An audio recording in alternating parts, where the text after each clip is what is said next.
các con cả nè, các con cả phải trẻ ổng nên lo chỉ xin chi hả? nó chỉ bỏ đấy. No, no. Này chặt chẽ cơ.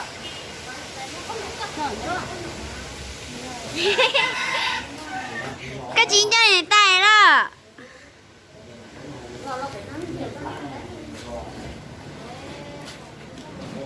Đi nè, con nấu đi nè, nấu nó bỏ khảo. Bỏ cơ. Nó nói nín cha, của nó cởi được nó cô nó bài nó có chỗ nó chỗ này nên là còn này nó to nữa. Nhưng mà này là tổ chúng tôi đến này hả? Dạ, dạ. Để tay mà không có đúng sao.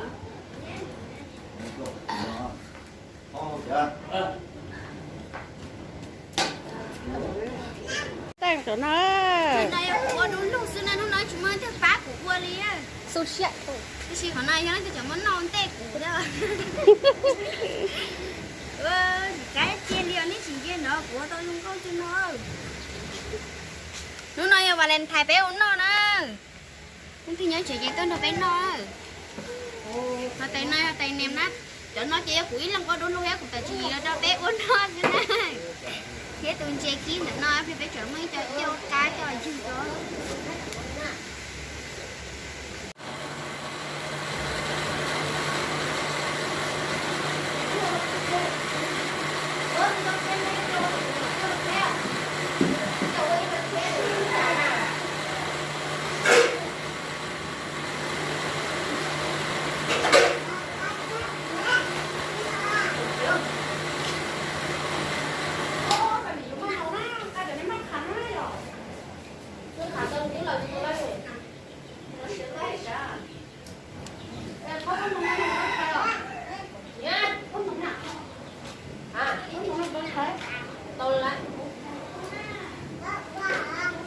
Chủ chặt cái thế có những chị ba kìa.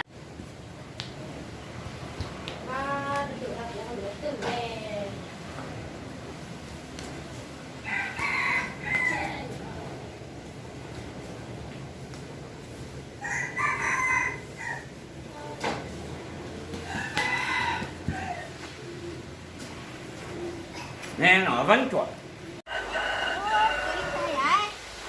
Bé tài rồi.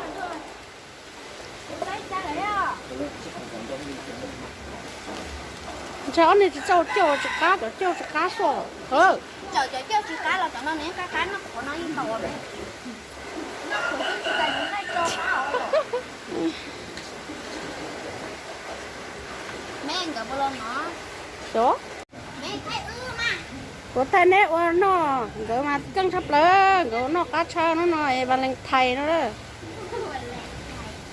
Bây giờ bà lên thầy là. Ít chả con thu vô hả? Chả con có giờ rồi. Đó thì mà giờ chống mua từ lúc chị ít chả con thu trên lên.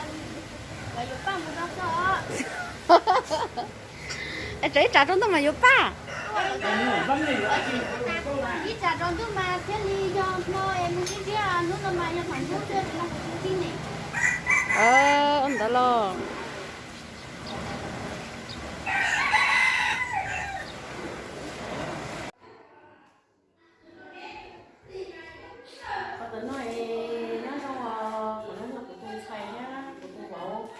Nãy giờ yếu tố của nó, số nói cho tôi xài nó yếu tố này, có cho nên tao mình xài thế, có cho nên cái mà nó có của nhà, còn nó không cho nên xong xe nó, còn nên trong chiếc ghế nó phải nó không ra, còn nên cũng là tôi là đỡ, còn nên là nên thôi, còn nên đâu tôi nên là cửa là mua nữa, nên dụ mấy tôi của nên lấy to xong rồi cái nét rồi chỉ khỏi nó phải nó không kia còn nét cho giả tôi đó và tôi giả đâu giả của nét nó không còn nét xong rồi còn nét nó luôn kia còn nét nó luôn mua chế nó cái mà nó xài kia mình bảo nếu chút nó nét còn nó của chút nó nét tôi con xài con bảo